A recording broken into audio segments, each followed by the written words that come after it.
In a universe where destiny is written in the sands, young Paul Atreides must navigate the treacherous dunes of Arrakis, where giant sandworms lurk and a precious resource dictates the fate of empires. As ancient prophecies whisper his name, Paul stands on the brink of becoming a legend or a pawn in a cosmic game of power. Dune, Part 1, is the epic beginning of a hero's journey that will bend the course of history and challenge the very fabric of reality. The tale begins with a lady recounting a segment of her tribe's lore on the arid world, Arrakis. The lady, Chani, belongs to the Fremen. She narrates that since before her birth, the planet has been dominated by the harsh Harkonnens who have become immensely wealthy by extracting the mind-altering agent melange, also termed the Spaihts. The Fremen have attempted to drive out the Harkonnens, yet without success. Of late, though, the Padishah Emperor Shaddam of IV has decreed the Harkonnens must vacate Arrakis. Chani ponders over who the forthcoming sovereigns might be. On the globe Caladan, Paul Atreides has breakfast with his mother, Lady Jessica, Duke Leto's partner. As part of the semi-sacred fellowship of the Bene Gesserit, Jessica has endeavored to impart her son with the unique abilities of her fellowship. She challenges Paul by asking him to influence her to hand him a cup of water. Paul achieves this only to a limited extent. Paul becomes acquainted with the globe Arrakis and its inhabitants. It is the sole source of the mind-expanding spice, which prolongs life and enhances senses. The spice is vital for cosmic voyages, as it allows for the augmented awareness of the pilots who chart instantaneous, faster-than-light leaps, folding space-time to journey instantly between planets. Leto Atreides, together with warrior Gurney Halleck and strategist Thufir Hawat, welcomes an imperial delegate who formalizes the bestowal of Arrakis to House Atreides. The Emperor is apprehensive about Leto's escalating political influence and esteem in the Landsraad, an assembly of aristocratic families. Leto acknowledges that his new role to supervise Arrakis is a snare of sorts, but he cannot decline an imperial command. Paul requests his comrade, the distinguished warrior Duncan Idaho, to bring him along as Duncan departs for Arrakis in advance to reconnoiter. Duncan declines. Paul reveals that he's been envisioning Arrakis and the Fremen, including a vision where Duncan perishes in combat. Duncan discounts this as just a vision, assuring Paul that all significant events transpire while we're alert. Paul broaches his desire to depart for Arrakis prematurely with his father, but Leto denies, stating he requires Paul beside him. He elucidates the political dynamics. The Emperor has orchestrated a clash between House Atreides and House Harkonnen, a conflict that will debilitate both to the Emperor's advantage. Leto, however, plans to forge a pact with the Fremen to leverage their desert might for his benefit and outmaneuver the Emperor. Paul voices his uncertainties about his capacity to follow in his father's footsteps as a leader. Leto shares his own hesitations from his youth and reassures Paul that he will navigate his path to leadership just as he did. Gurney engages in a training bout with Paul, emphasizing that the youthful heir must be more cautious of the peril posed by the Harkonnens and more merciless in combat. Paul starts to dream about Chani. Jessica's Bene Gesserit superior, Reverend Mother Gaius Helen Mohiam, arrives on Caladan to evaluate Paul. Before the encounter, he is scrutinized by Suk physician Wellington Yue,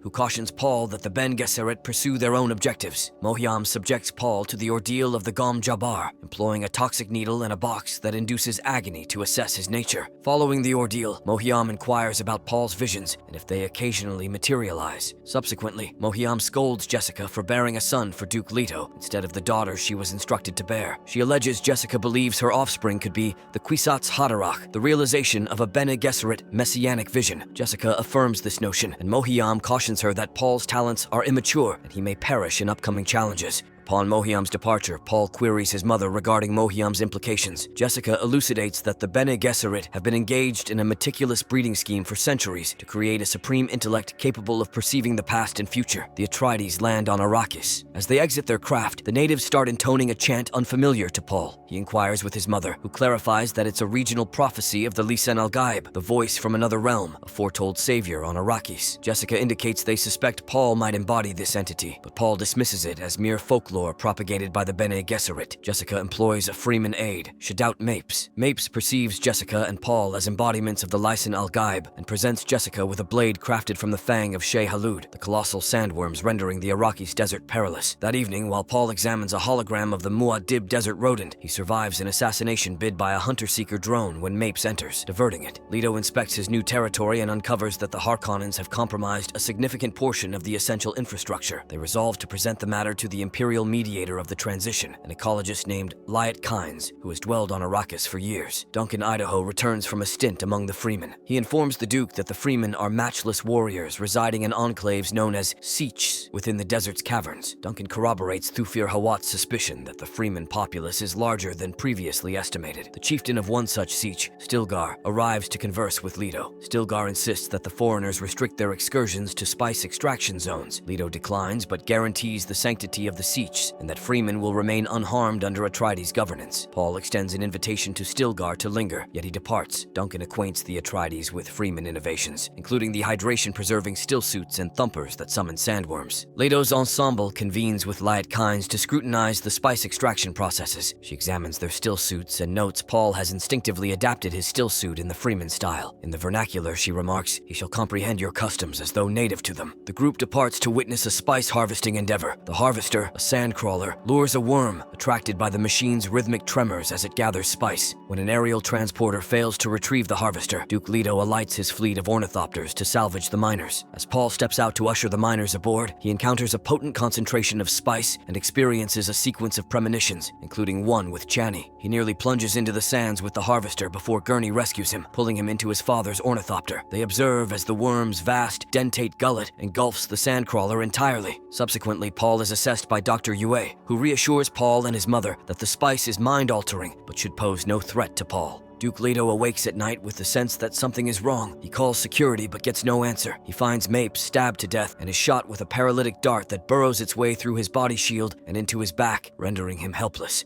Yue reveals himself as a traitor. He has lowered the shields and sabotaged Atreides' communications. Yue reveals to Leto that the Harkonnen secured his compliance because they have his wife held captive. He replaces one of Duke Leto's teeth with a poison capsule, which he hopes the Duke can use to kill the Baron. Gurney is roused and spearheads the counteroffensive as the Harkonnen forces, bolstered by the Imperial Sardaukar troops, initiate their onslaught. The Atreides soldiers, taken by surprise and outmatched by Harkonnen and Sardaukar forces, are swiftly subdued. Duncan dispatches multiple Sardaukar, commandeers an ornithopter, and attempts to save Paul and Jessica, but discovers they have already departed. Baron Vladimir Harkonnen has assured Mohiam that he will spare Paul and Jessica, so he dispatches his men to abandon them in the wilderness to perish from the elements. Paul, not entirely confident in his Bene Gesserit skills, nonetheless manages to employ the voice to command one of the men to unbind his mother's gag. Jessica promptly commands one of the men to slay his ally. Once liberated, she personally eliminates two of them. Their ornithopter is remotely incapacitated and descends. Paul and Jessica witness the ruin of Arrakis from afar. Yue confronts Baron Harkonnen, insisting that the Baron fulfill their agreement. The Baron vows that Yue will be reunited with his spouse, and then cuts his throat. The Baron then taunts a paralyzed Leto, who clenches his artificial tooth and releases the toxin, exterminating everyone in the vicinity except for the Baron, who is severely wounded, having activated his protective shield and utilized his anti-gravity suspensors to ascend to the ceiling. Medics tend to the Baron, nursing him back to health.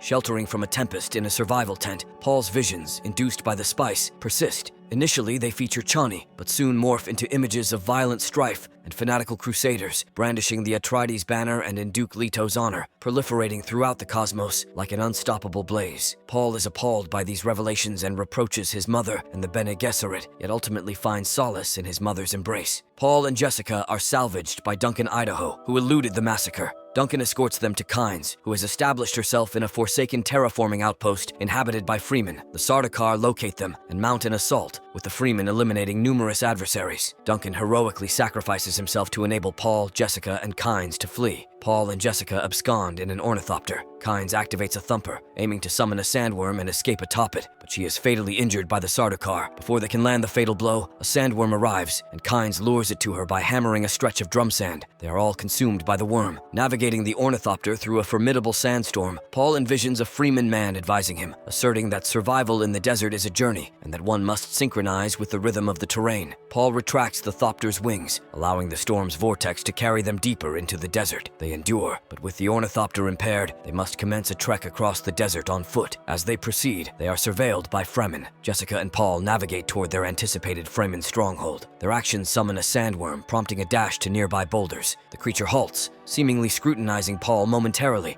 before being diverted by a thumper. They're seized by Fremen. Among them, Stilgar recognizes Paul, declaring him untouchable. Another Freeman, Jameis, rejects this reverence, eager to slay Paul and Jessica for their valuables. Paul identifies Jameis from his premonitions. Jessica pleads for passage back to Caladan, promising ample reward, but Stilgar finds such offers worthless. He proposes Paul join their community, deeming Jessica too seasoned for combat training, suggesting she be abandoned. Utilizing their Bene Gesserit expertise, Jessica and Paul disarm the majority and subdue Stilgar with a blade. Acknowledging Jessica's Bene Gesserit identity, Stilgar concedes to escort both to the siege. Jameis contests, demanding a duel with Jessica. Paul volunteers as his mother's proxy in combat. Chani, present in the group, sympathizes with Paul, fearing his defeat by Jameis, and presents him with her krisk knife, echoing a scene from Paul's visions. During the duel, Paul dominates Jameis, threatening surrender at knife point. Stilgar clarifies Fremen duels are fatal, and Jessica reveals Paul's innocence in bloodshed. With reluctance, Paul ends Jameis's life. The Fremen, now content, escort Paul and Jessica to their abode. Witnessing a Fremen defying belief atop a live worm, Paul and Jessica commence their desert odyssey. Chani imparts to Paul, "This is only the beginning. This is it for today. I will reconnect with you with another story like this. Until then, this is your host for Movie, Recap Vision, signing off. Don't forget to subscribe and enable notifications to catch more videos like this. Thank you for watching."